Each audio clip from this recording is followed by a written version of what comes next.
días con quienes nos observan. Nos encontramos con el psicólogo clínico Washington Calderón, que se dedica al estudio de la salud mental desde hace 30 años. Es graduado en la Universidad Central en el año 1991. Realizó un posgrado en epistemología en la Universidad Católica en el año 2000. Trabajó en el Ministerio de Salud Pública desde 1993. Hasta la actualidad se encuentra trabajando en el Hospital General Puyo y Centro de Salud Morete Puyo. Psicólogo, es un gusto tenerle en este espacio de entrevista. En nombre de la carrera de Psicología de la Pontificia Universidad Católica del Ecuador, sede Ambato, y en particular de la Cátedra de Psicopatología, le hago extenso el agradecimiento del neuropsicólogo clínico Santiago Poveda por su colaboración en la presente entrevista. A continuación, haré una serie de preguntas relacionadas con el tema del trastorno de ansiedad generalizada en adolescentes.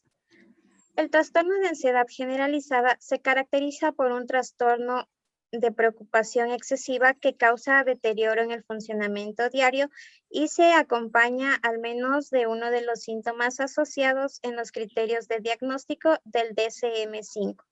Como criterio de diagnóstico, la ansiedad o preocupación se debe de estar presente la mayoría de los días durante el mínimo de 6 meses. Se ha puesto también que el TAC en la adolescencia es un precursor de un trastorno depresivo. Sin embargo, la evidencia no es concluyente y hacen falta estudios longitudinales. Su prevalencia llega a ser un 30% en hombres y 50% en mujeres. Los síntomas de este trastorno puede variar, como la dificultad para enfrentarse con situaciones de incertidumbre, temperamento indeciso y miedo a tomar decisiones equivocadas. Posteriormente, como ya se ha mencionado, contamos con la presencia del psicólogo clínico Washington Calderón, que se graduó en la Universidad Central en el año 1991 y tiene un posgrado en epistemología en la Universidad Católica en el año 2000. Trabaja en el Ministerio de Salud Pública desde 1993. Hasta la actualidad se encuentra trabajando en el Hospital General Puyo y el Centro de Salud Morete Puyo. Procedemos con las preguntas. La primera pregunta sería, ¿cómo podemos describir clínicamente el TAC en la población adolescente? Bueno, muchas gracias por la entrevista. Dentro de la sintomatología, como ya bien lo manifestó usted, son sensaciones de nerviosismo, de agitación, de tensión, cursan con aumento del ritmo cardíaco, respiración acelerada, sudoración, temblores, sensación de debilidad o cansancio, problemas para concentrarse, sea para pensar en cosas de tipo académicas o también dentro de decisiones que tienen que tomar de la vida diaria común.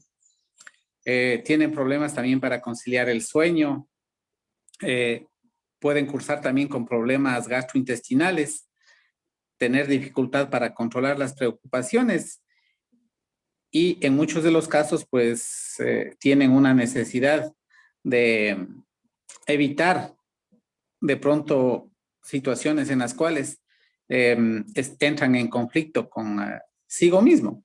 De pronto encontrarse con ciertas personas, realizar ciertas actividades, realizar ciertos trabajos. Entonces, esta es la sintomatología más generalizada en adolescentes y también en adultos. De pronto, lo que difiere es simplemente, para mi concepción, es la edad, pero la sintomatología es la misma. Gracias por su aporte. La segunda pregunta, ¿cómo hace un adolescente y su entorno para afrontar esta enfermedad? Bueno, aquí hay que tomar en cuenta algunos factores esenciales. El primero es el apoyo familiar. El segundo es hacer una diferenciación que este tipo de sintomatología tenga precisamente un estímulo que esté provocando este tipo de síntomas. Como conocimiento general, siempre se ha dicho que cuando los síndromes de ansiedad o los trastornos de ansiedad o los trastornos depresivos tienen causa determinada, son más fáciles de tratar, pero las depresiones o ansiedades que no tienen una causa son más difíciles de tratar, por cuanto ahí ya se ven involucrados los neurotransmisores cerebrales, en donde que ya se tiene que actuar conjuntamente con el médico psiquiatra para la medicación correspondiente y de alguna manera pues estabilizar los neurotransmisores cerebrales, sea con medicación antidepresiva, antipsicótica o combinado obviamente con medicamentos de tipo ansiolíticos. Y luego pues como psicólogos dedicarnos a la parte explorativa. ¿Cuáles son las causas? Y trabajar bajo las causas, porque la ansiedad generalizada puede ser multifactorial, puede deberse a causas familiares, a causas sociales, a conflictos sentimentales. Y la situación del trabajo del psicólogo clínico en lo que es la psicoterapia es precisamente llegar al punto de determinar qué factores son los que están determinando precisamente las respuestas de ansiedad, las respuestas de depresión en la persona. De tal manera que en muchos casos, pues el paciente se quedará solamente en un trabajo psicoterapéutico o a su vez el paciente tendrá que realizar tratamiento combinado, tanto psicológico como psiquiátrico. Muchas gracias por ese aporte. Basándonos en eso, entonces, ¿qué es lo más difícil de la enfermedad en la etapa del pre- y postdiagnóstico en adolescentes? Bueno, yo diría que aquí está determinado, como usted ya lo acabó de decir, por el tiempo. De pronto habrá trastornos que por algún motivo de las circunstancias de la vida no cumplan 6 meses y de pronto pues se vayan arreglando los problemas que determinaron este tipo de ansiedad. Pero ya cuando son trastornos, ya entran en una fase ya de límite de tiempo. Entonces ahí, como se dijo anteriormente, aquí ya es el estudio de las causas factoriales. ¿Cuáles son las causas? ¿Cuáles son los estímulos que está determinando que esta persona llegue a tener una respuesta de ansiedad?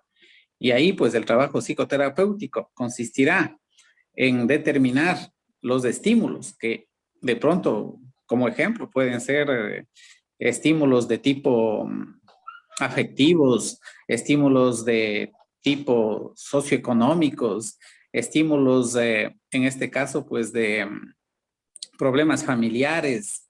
De pronto puede estar también en algunos casos correlacionado a lo que es en la actualidad consumo de sustancias, puede estar correlacionado a alguna situación de un excesivo uso de los medios digitales.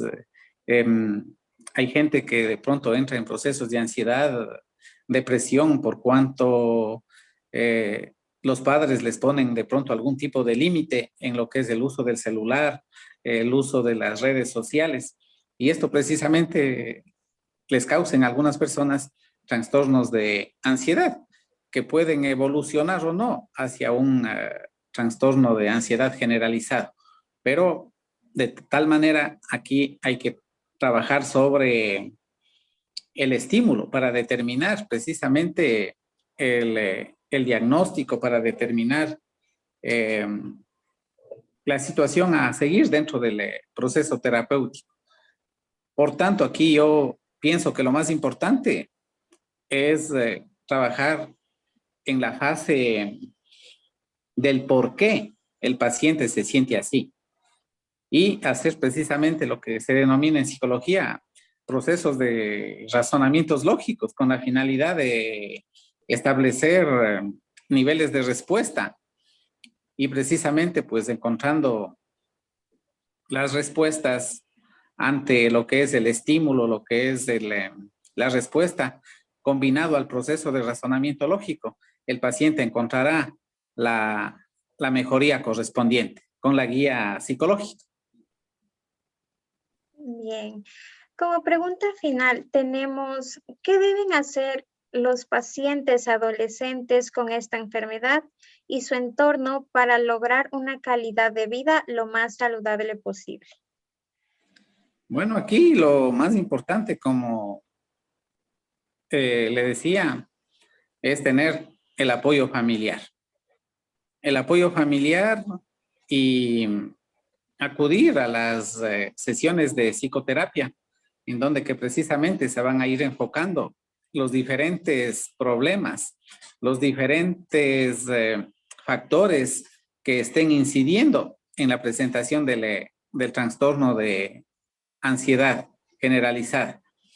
Y también, pues, como yo le decía, algunos trastornos de ansiedad generalizada cursan precisamente con problemas ya físicos también.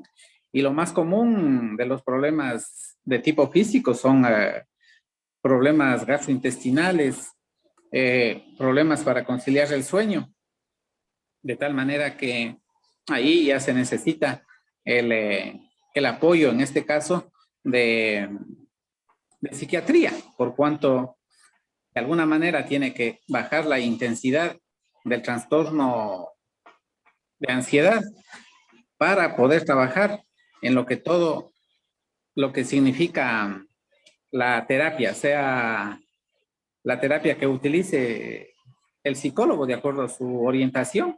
Puede ser una terapia conductista, puede ser una terapia racional, puede ser una combinación de las dos, que generalmente en estos casos se aplica. También se aplica lo que es relajamiento muscular y también en otros pacientes pues ayuda mucho lo que es ahora en algunas universidades se está dando un enfoque psicoterapéutico que se llama la teoterapia.